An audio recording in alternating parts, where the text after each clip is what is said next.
So this is the problem for question 3, and I went ahead and wrote it here on the side as well. So we're going to go ahead and start off by finding what the distance is. So distance is the velocity times the direction of the time.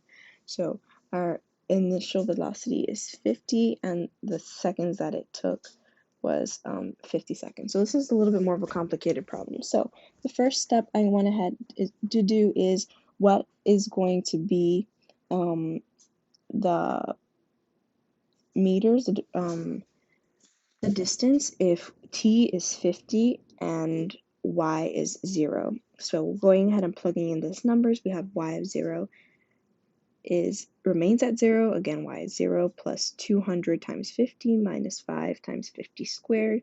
And simplifying this, we get 2,500 is y of 0. So that's starting point of y. Now, let's say in the next problem that our x, because this is our x, is at 1,000. If our x is at 1,000 and our t is at 20, we're going to go ahead and plug that in to these numbers. So y of 20 equals 2,500 plus 200 times 20 minus 5 times 20 over 2.